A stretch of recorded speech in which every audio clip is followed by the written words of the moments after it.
Welcome, everybody, to the final episode of the Climb Podcast for 2020. I talk with Dylan Deans, also known as RJ. RJ has been involved with the Super Smash Bros. Scene for nearly a decade. Pre-pandemic, he is ranked number 3 in Louisiana Smash Ultimate Power Rankings and is an amazing commentator. Please follow RJ at the link in the description below, and I hope you enjoyed the podcast. I can remember the time back when we had WinterCon 2015. I don't know. I don't think. That was 2015? Well, there's like a 2014 and 2015, right? I'm pretty sure. Okay. I So, made I made yeah. I made the banner for him, so I can't remember uh, when it What was. year did Smash 4 come out? Because that was the very first WinterCon, or the last WinterCon was when Smash 4 came. Oh shoot, was that 2015? Because I know like I played PM in most of Yeah. 2015. So I remember specifically making it out of pools in Smash 4, which was a brand new game then. But also I dropped out of Smash 4 to play PM, which got canceled. So I dropped out of two events. Let me look up when Smash 4 release date was. I remember sitting on the floor at the laser tag place the whole entire day. 2014. It was 2014. 2014 is what. Okay. I remember like I was practicing. I was training. I trained a lot. Like whenever in the early PM days, I during that summer I trained for maybe like 8 hours a day every day, like a full time job. And then Yeah.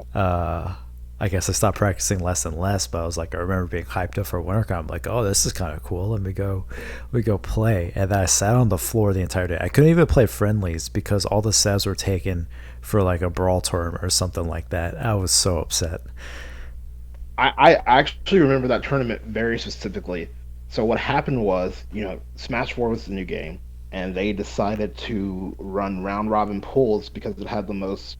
Which okay, so it had like 64 entrants, but we only had like 8 setups, and the TO decided. I know who the TO was, but for niceness, I'm just gonna say the TO decided to run round robin pools on like let's say there are 8 people in a pool. We had like one less setup than the number of matches we had, and so Smash 4 pools ran for like 5 hours, and then also the TO was playing 64 and not TOing, Yeah. and we had people from Texas there. It was just like like terrible day, and then they canceled PM, and, and now that I know you were sitting on the floor practicing, I feel really bad because I I felt bad too. I know. I guess it might be an allegory of what was to come, right? PM just gets canceled outright. Yeah, all the hard work.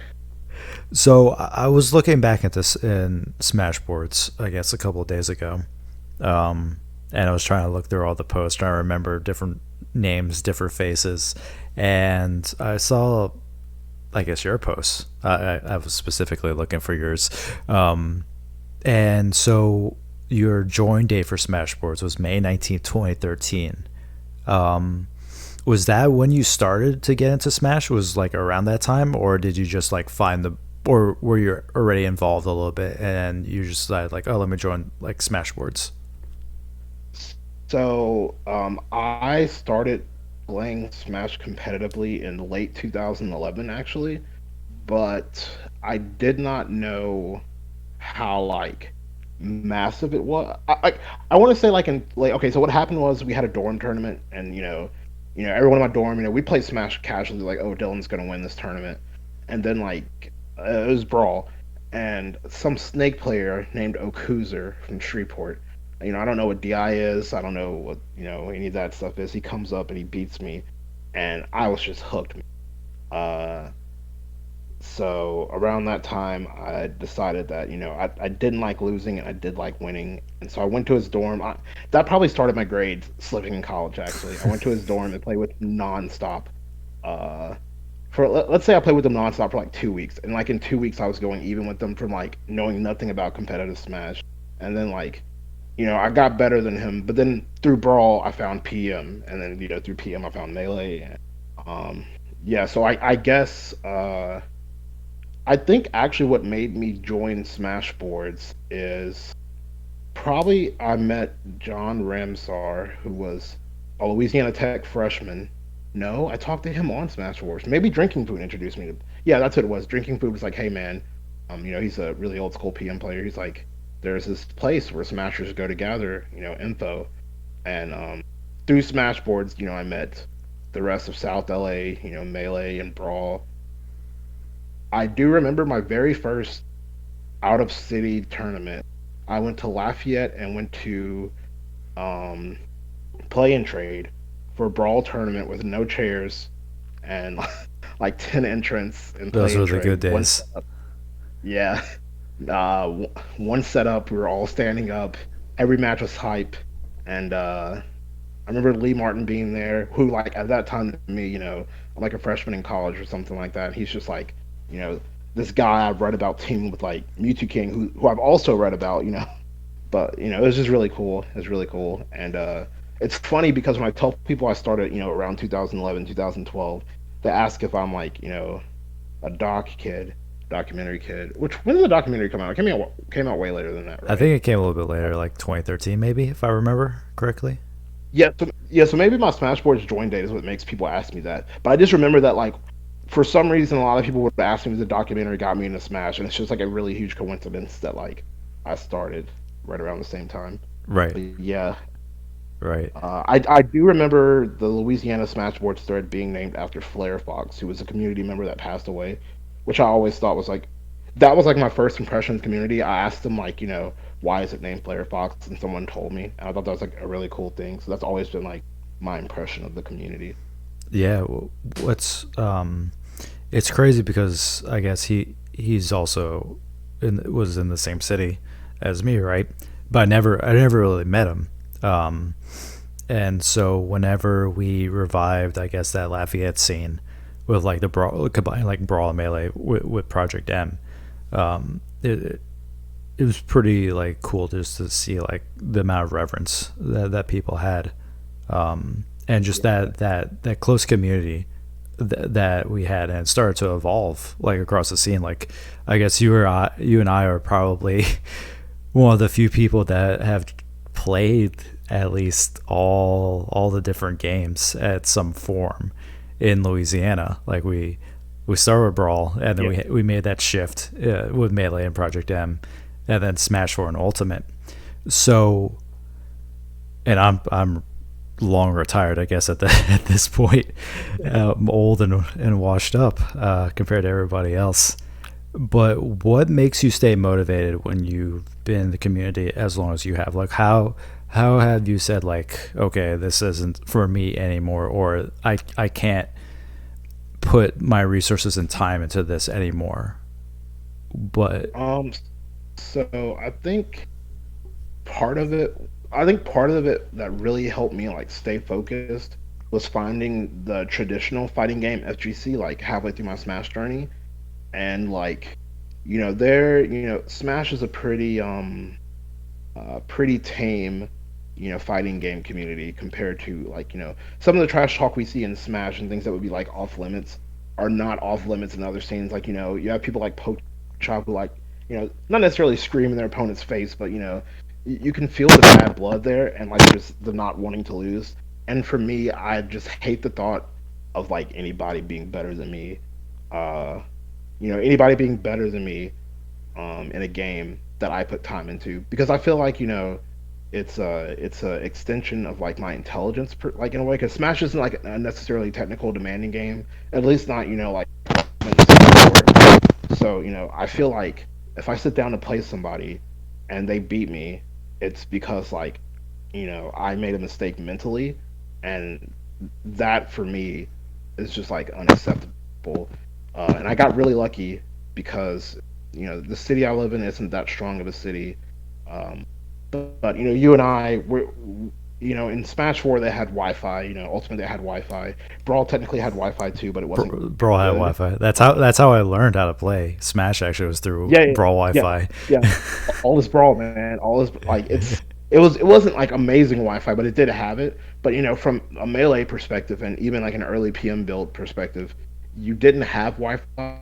If you met someone on Smash boards, you had to drive like 3 hours across state to go meet them, and go to their house for like a 3 hour session and play them. And for me, I decided if I'm going to be driving 2 or 3 hours or like go on to these events, I have to make it worth it. But through all that, I randomly met. I would say Smash Four is really what kept me going.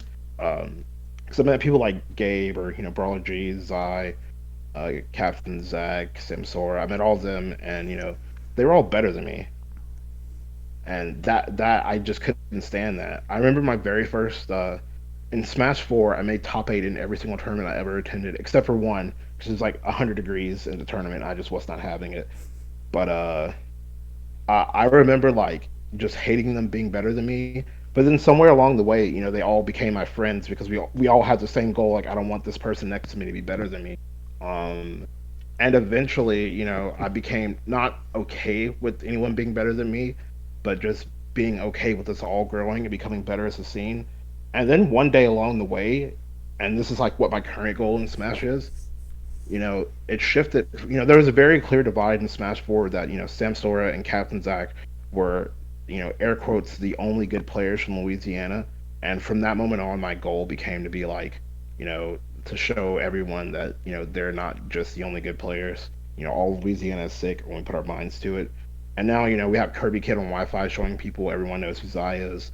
So like, the day is fast approaching when I can, quit the game. Don't get me wrong, I want to compete for myself, but like just today, someone was telling me Louisiana was a trash region, and I'm just like, oh, gotta pay for at least another year to prove them wrong. Yeah, it's pretty funny how I guess we all rally, I guess, around that in a way. Because I remember whenever it was on like Amelia and on me, like group cast, where I was telling us on with my podcast with Zai how like Joko guy called out Louisiana. He's like, yeah, Louisiana's trash. That was so funny. That was so fun. People were coming for that man on Twitter. I remember that. I was like, that's not needed. That's not fair. So it's pretty cool to see, because whenever we had Brawl, like Lee Martin was pretty much on a national level, like the only notable person, and obviously you had like Hyro and you had J Salt as well, that were like notables in the region, at least in the South. And then whenever you went on to like Melee, Project M was short lived, so I guess you can't really use that, I I guess. think I think the one good PM player nationally we had was Drinking Was Food drinking food, LTC yeah. three. Yeah, he got like second at LTC three, and I remember we had a giant Louisiana flag. Like so, and it's really cool. This is what happens, and like this is kind of what happened to me on an individual basis. You know, I remember all of Louisiana, holding the Louisiana flag, and again finals he played. Oh, who did he play in finals? It wasn't IPK. It wasn't Ally. He played Junebug. He played Junebug in finals, and it became a matter of the South versus the North. And someone from Alabama looks at me. He goes, "Hey, can I help you wave that flag?" And that was the sickest moment. Like, and all of it just like because it became they're rooting for their player, we're rooting for our player, and then like I went from Louisiana to the South, where it was just so cool, and like Drinking Food's mom was crying in the background. It was actually the coolest thing ever. LTC 3 was like the one where it was like super cramped, or was that the year before? I can't So remember. LTC three is my first LTC. It didn't feel cramped for me. It was in a really big venue. I do remember for finals on day three, they had the seats, but also we had people sitting on the floor. So to like answer your question without really knowing, it felt like a legit major, so it didn't feel cramped to me. So it must have been LTC two. That was Yeah, I can't remember at this end, because I was remembering because my last match. So it reminds me of like a pro wrestling match, right? Whenever like the old guy is facing a like I guess a younger guy, and yeah, he's trying to give it his all, but the younger guy is just better than him. And so I played Captain Zach for the yeah. for the first time ever. Actually, I was seated to play him. I guess I wasn't seated at all, but in Smash 4, I played him. Um, in the second round of winners, and I had to forfeit the first round. And so he's just like, why did they No put warm ups. no warm ups? I pretty much drove 6 hours to play a Louisiana player that I could have drove 2.5 hours to see, I guess. And it was pretty much me going out on my shield. I played like the best I think I've ever played, and then still Zach just beat the hell out of me. And that, but it's pretty cool to see. I know like in the documentaries, there's always like this East and West Coast type of thing. Even like in the metagame documentary, they're kind of interchanging like hungry boxes, like location from like the the South to the East Coast, which I guess Florida is technically on, and then as well as for PPMD, where they interchange them as well, and like North Carolina, I guess, is like the South. So, but it's really interesting to see like how sometimes underrepresented, I guess, the South is in comparison to like the East and the West. And I feel like we're finally getting to the part where we're going to see like, I guess, the this rush of players, because anyone that's in, I guess, the top six in Louisiana, I'm throwing this number out, where they could compete regionally. And it kind of sucks that COVID happened, so you can't really put that to the test just yet. But as everyone's improving, as everyone's like grinding, I know like Zai's been grinding. I see like other players grind as well. It's going to be interesting to see if we can just get this influx of players out there, and we finally like start seeing like these big pushes in national tournaments. Yeah, for sure. I want to say Zai and Cody C Falcon both got like, I want to say Zai got like 25th at SmashCon and Cody got like 33rd, and then like I got like 33rd LTC. Zai's always making it out of pools, majors, doing really well. Same for C Falcon. Greg Brumman or Jordan, he goes through tags so much. He got like top 8 in online MSM, and it was like the last thing he like, and that's another thing that's like just unfortunate. He had to like do like military stuff or whatever, but we're all Kirby Kid's doing Kirby Kid stuff. Before that, he beat like kept offline. Mawkin's really good online. People know who he is. Amy and Yad are getting better. Louisiana is definitely, I think one thing that people just don't realize. So in every Smash game, I'm not sure about 64. So in Melee, we have Magi, who's a top 100 player. And, she's beating Mango. Like she's beating one of the best in the game. Brawl, we have Lee Martin. Like he and Mewtwo King. It's a little bit of debate, but some people say they invented the new strategy. Meta Knight, Lucario. But Lee was like definitely a Brawl player. Like Zach's a Smash 4 player. Samsora is a top 5 Ultimate player. Like Louisiana definitely. We always have those peaks, but we haven't like had enough middle level consistency to just show people that we're a legit region. I feel like it's coming soon when COVID gets over. Yeah, it's definitely like interesting, I guess, considering where I came from. So I started in 2008, but I didn't join Smash Bros. Like it's until 2009. But it's always interesting because there's such like a scarcity at the very beginning where we started playing like competitively. You talk about like that playing trade where we had 10 people. I don't even remember if I was there, but it's crazy enough to where you have 10 people, then Lee Martin shows up. You have your entire power ranking. I guess they can pretty much show up at a tournament and then nobody else. And it's cool to see like how much it's grown. And there's like, obviously you have that motivation factor to where like if there's more people playing, you're like, okay, I have something to go for. I feel like I never had that going into competitive. So sometimes I would practice Brawl for like a little bit at a time, and then once I knew my power ranking was secured, I would just stop. I never traveled. I never really did anything. And I'm surprised that I wouldn't even say I did well. Like I placed maybe like third or fourth at some tournaments, but it's cool to see that now there's such like a higher level, there's such a higher bar to cross over, and that helps whenever you try to grow a community and you try to compete with others, because we obviously have Texas right next to us. I think like I remember you're saying, I guess um, you're close enough to Dallas to where you can compete at some tournaments. Um, but it's really cool just to see like that bar growing for us. And I think like there's going to be a tipping point sooner or later to where like everything will be put forth, and we're going to get successes, and it's going to be the best day ever. Yeah, for sure. I definitely think Texas is going to be a place where Louisiana finally, because it's right there, so there's it's really easy for us to go to Texas stuff compared to other stuff.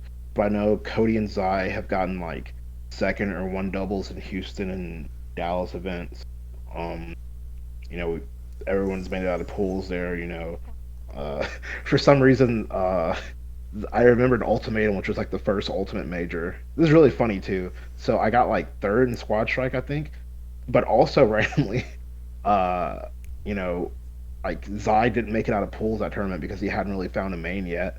But now, like, he's getting invited to invitationals in the South. So it's just like one of those things where, like, you know, it's different, groups of people who are like, oh, yeah, I've heard of Zai, I've heard of RJ, I've heard of Sea Falcon.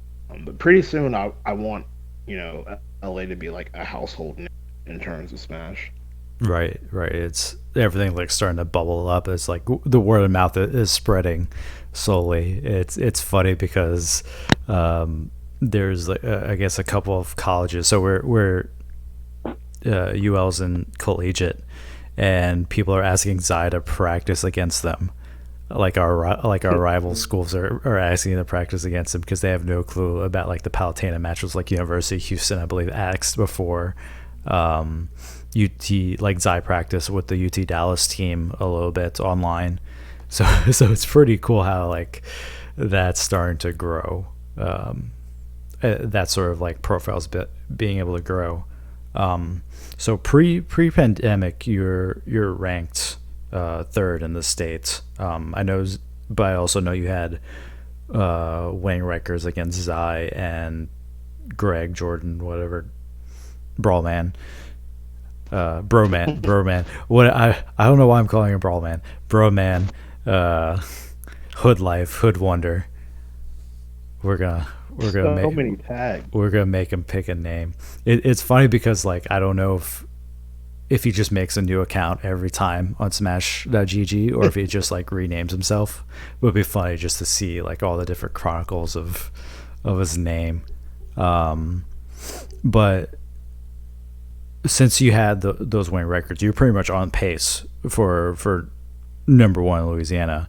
And then your last big tournament through Smash.gg was Ultimatum 2, Arlington, Texas, Esports Stadium, Arlington, 25th at 256. So that momentum that you had, you were getting a lot of momentum, I guess, going into the new decade. How, with the pandemic, how do you go into this? A, how do you go into the Wi-Fi era to keep up the momentum that you had? And B, what do you expect from yourself going into this post-pandemic era? So, I guess to answer the question in a roundabout way, um, I personally lost a lot of motivation um, when it was just Wi-Fi. So, me, Cody, Zai, and Greg, when they first had NOLA Wi-Fi tournament, and Kirby Kid as well, we'd enter all five of us, and it'd go back and forth. Different people would make winners finals, but eventually it just became Kirby Kid and Zai, which doesn't necessarily line up with the IRL result. You know, we had a tournament. I think there's been two times I've seen everyone since COVID. There's a tournament about a month ago in Lafayette, in which there was a switch. The only reason we all went because there was a switch up for first place. This I'm might like, have to be a well, redacted there's story. yeah, true, true. It wasn't hosted by anyone in the our Smash community. Right. But anyway, let's just say offline, I got to play against Zai, Greg, and other people. And during the pandemic, I made Inkling, which between games, between Smash 4 and Ultimate, my personality completely changed from like being a crazy DK main to being like a really massive Inkling player. Um, but Wi-Fi is not friendly to. So over the Wi-Fi period, I picked up Palu, and I picked up Roy, and I really enjoy Roy. And I was just like, what's the point of it all? Because I don't know when COVID's gonna end. I don't know if it's gonna transfer to offline. And I guess part of me has always just been upset about that season that got cut off by COVID, because that was my chance to be ranked first. Um, I could have like played semi poorly for the rest of the season and still like had a really strong argument for first. And but we went to this tournament, and prior to this I had said, man, I'm dropping Inkling. This character's not for me.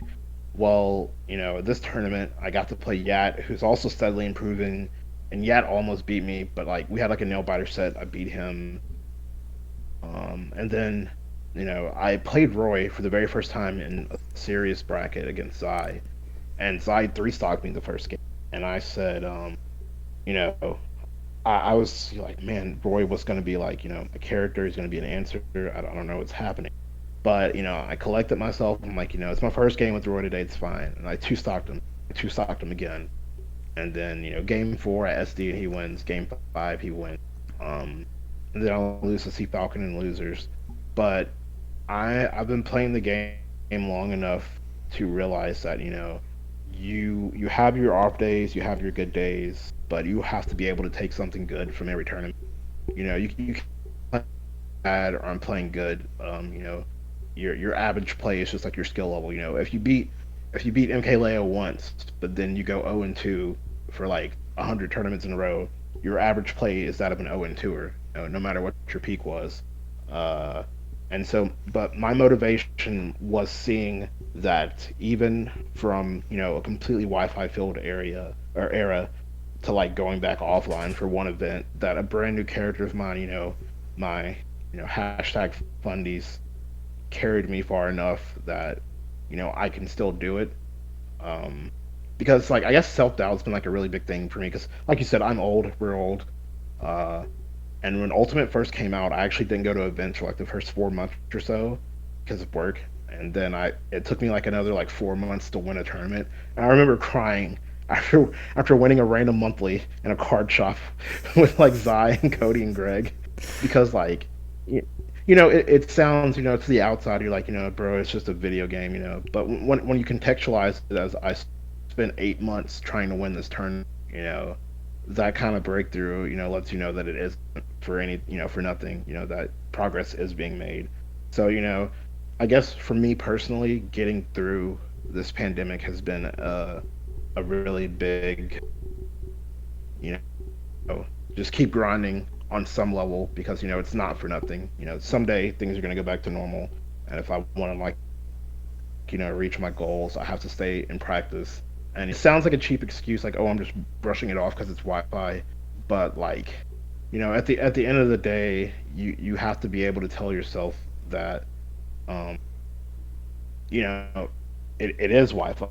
It's not the game you've practiced for 2 years. So it's okay if I lose. So I just learned to brush stuff off, and just focus more on like training mode kind of stuff. Learning this new character Roy, and I guess I kind of just taken a step back from the game competitively, because banging your head against the wall, with lag spikes and all that, it's just not healthy mentally. So you have to learn to just grind sessions in the training room, and like let Wi-Fi be Wi-Fi kind of thing for me personally.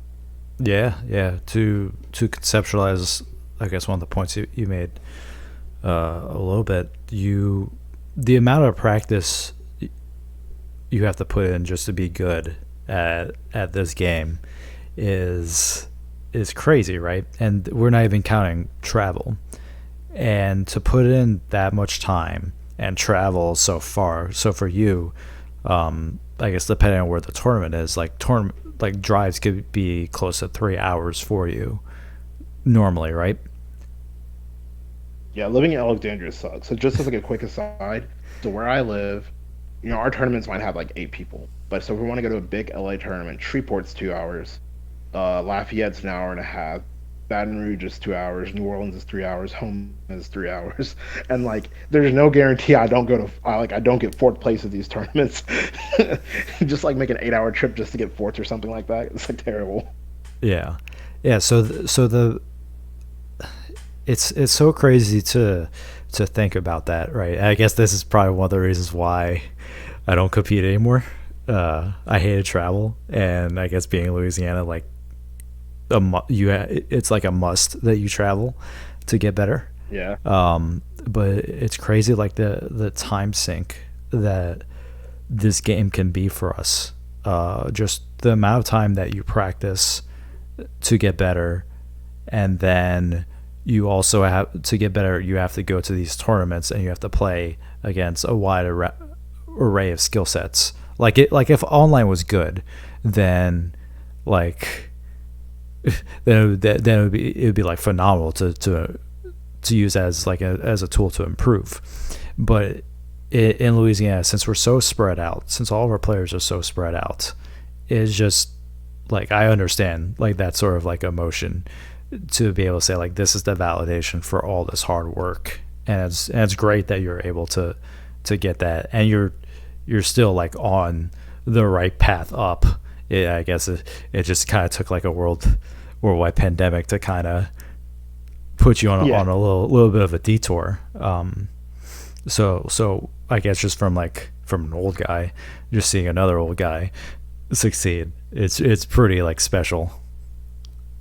Oh, definitely. I think all the melee players that still play that have been playing forever, they're the greatest motivators because their game's way more technically demanding, and it's like, bro, if they can do it, I can do it, kind of thing. Which sounds cheesy, but unless you like get unfortunate and literally develop like carpal tunnel, Smash is like the perfect game for you to play into old age. Like you never really have to stop. Welcome to my retirement. Uh, So I might have like I guess a similar injury to hacks on my thumb. So I'd have to use like a box or something like that to play again. Uh, so it's pretty interesting. I also don't want to pay $225 for a controller just to be able to play a game. So it's whatever. It's whatever. we Playing. need UCF and Ultimate. Yeah, yeah. I guess playing Brawl Marth and just trying to double fair everybody with the thumb position on the C stick. Kind of got its thing. Its thing for me. It took too much of a toll. Brawl of all games. Um, so I guess one of the major points I wanted to talk to you about was your commentary skills. So I really like the way that you're a knowledgeable person, and that Yeah, I you was pretty understand knowledgeable. you understand the game, and I would say like at least in Louisiana, you definitely have made I guess a path for yourself in terms of being a commentator. Um, do you? I guess whenever this is all said and done, I guess truly retires from Smash. Do you see yourself putting yourself in like a commentary role and trying to fill out like a path or a career in that? I could definitely see that. So my life actually almost took a really different turn. Um, I almost, when I moved to New Orleans last year, I almost moved to Texas actually. Um, I know about 3 or 4 people that work at the esports stadium in Arlington. Actually, one of our really big streamers from LA, Jarius, who works with the level 487 guys, he is now the main streamer for the esports stadium. And Oracle the TO there as well. I know we have the same birthday. Disco. I know a lot of people there, and they were going to give me a job there, and I was going to work at the esports stadium. And actually, during PM, I've commentated a top eight of doubles for a PM national before, and like that was gonna I was gonna work on the stream there, be a commentator, play in Texas, but totally happened to hit me up. I thought about all my friends here in Louisiana, and I made the switch to New Orleans instead. But commentary is definitely if the day I would not stop going to tournaments, become a commentator. I would still go see my friends and definitely commentate because, even if you can't make history on the controller side of the mic, of the game, you can definitely still be with the community and history on the Terry side. So when you do commentary and you prepare for something like that, talk about like your, I guess, your preparation to do commentary, if you have any. Um, and then how does that compare to like being a player? Does that make you like more analytical? Does it, whenever you try to conceptualize something, whenever you're speaking with somebody, pretty much commentary is pretty much just saying like in common terms, this is what's happening and these are the concepts of it. And so does that influence, I guess, the way you think about the game and how you go about playing it? For sure. Because so, PM in particular, because that was the first big screen thing I really did. Um, it was definitely a matter of not wanting to make a fool of myself on the mic. So I really went and studied the characters that were going to be in that top eight. Because I knew he was going to be in top eight beforehand. Studied like their combo trees or like their DI mix ups or like just game mechanics in general.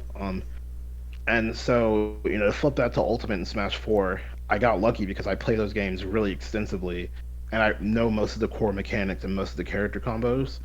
Um, but so, when you're playing a game, especially if you're like, in advantage state a lot, you might, think more or less about your opponent's defensive options, but not really their offensive options. But when you're a commentator, you have to look at, player A, look at their offensive options as well as player B's defensive options, and then you have to like think how they interact with each other. The old saying in that fighting games are a conversation, but as as a commentator, you have to be able to look at what's happening and what may happen soon, know a player's like thought process when they're about to do something, and then also not make it boring. You have to know your audience. If you're commentating to like 80,000 people, you have to entertain them. And if you're commentating to your friends in a local, yes, sometimes you can be knowledgeable with them, but sometimes they just want to have fun along with the set. So preparation for commentary, depending it depends on the what you're commentating. I know Solo is a really good commentator here from Louisiana. He's commentated events in New York, and he takes it very seriously as well.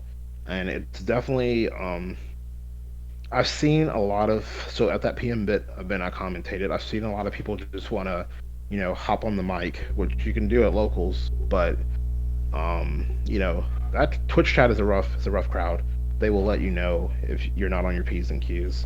And just like I don't like lose game, I don't want to look stupid, in front of the Twitch chat. And by the same token, when the players go review their VODs, one thing I really want to make possible is give the players who review their VODs a different point of view than what they might have been thinking. My responsibility is, to the crowd, to the chat, keep them entertained, but also, there are going to be players, trying to learn from this set. So, maybe I can sprinkle, sprinkle some knowledge in there, but as well as, if a hype moment happens, I definitely want to be there for that, call it out, but also explain it to the crowd. And that's why I really like commentating with Zai. I think we mesh really well. He's really knowledgeable about the game as well. But then we have like kind of the same sense of humor. So yeah, you just have to think about like when you're commentating, you're not just you're a very integral part of the match, because you've heard people say, "Oh, I had to mute the game when I was watching the VOD because commentary was bad," or something like that. Like you definitely you know the commentary in a VOD is equally as important as the gameplay, in my opinion. If MK versus Tweak at Evo had just some crazy screeching over the game, you would mute it and it would have like 30K less views on YouTube. You know what I mean? So you definitely have a responsibility to not only everyone I mentioned before, but like also the streamer, like the stream production. Like the stream doesn't grow if you have bad commentary. So it's actually like a really big responsibility that you need to take super seriously. If you're in a scenario where it could affect stuff like that. Yeah, it's definitely a juggling act in terms of like the amount of like different, I guess, priorities, the amount of different sections you have to think about whenever you do commentary. I know yesterday I was watching, so Leffen watched the original documentary for the first time ever. I guess technically not the first time ever, but he tuned it off because of the narrator. Um, and he said like I can't, he couldn't deal with the narration of it, so he kind of just didn't watch it. But I remember listening to some of the commentary from like the early Melee days, and like while I did it was hype. It kind of just didn't age well. Um, in I guess in some parts where you just have like the over the top like yelling, like blood curl, screaming. Um, but it's really cool just to see how like I guess more I should say like sophisticated or professional would be a better word, and how like commentary is involved. And it's cool to see like that front is starting to be implemented in the state as well. Um, so I guess my last question, we're at the I guess we're close to the 40-minute mark here. To leave off on this for the podcast, what is your biggest achievement, and then what would your goals be for the future? Let's say the pandemic is over, let's say like a year or two from now. Hmm. My biggest achievement, I would actually say it's a really random win, but it's Texas. I don't know why. It just started. I guess I started at Ultimatum one of the first Texas events. I put my tag as because we have 10 characters as Texas sucks. That's usually my tag if I go on stream in Texas. And I played. I remember the first time I did it, I did LA greater than Texas, and I played Swift, a Wii Fit trainer from Texas. Steve. It was game three last stock, but I beat him. That mod randomly has 17K views on YouTube. I don't know why. Shout outs to YouTube. Uh, then I come back to Texas. I actually stayed for a week by myself once. Went to every weekly. I stayed by a week with Zai. Went to every weekly, and during those times, I lost to Grayson about 3 times in weeklies. And this particular time, I go to LTC 6 or 7. Don't recall which one, and it's me versus Grayson to get out of pools, which I'm upset about because I played him so much. And Alpharad and Bicky Kitty are commentating, and my tag, being the guy I am, is Texas sucks. Grayson is definitely seeded to do well this tournament, top 16. I'm, not seeded to make the pools or make it out in losers. And Grayson, me game one. Uh, Game two, I bring it back, and the entire time, I'll go back and watch his VOD. It means so much more to me because Alpharad's like, I don't know, this guy's tagged this Texas sucks, and he's kind of sucking it up, and which is fine. It's funny. I put that pressure on myself, and the crowd's going crazy for me. Crowd's going crazy for Grayson's LA versus Texas, and game three, I kind of bopped Grayson. I popped off. I wasn't even popping off at Grayson.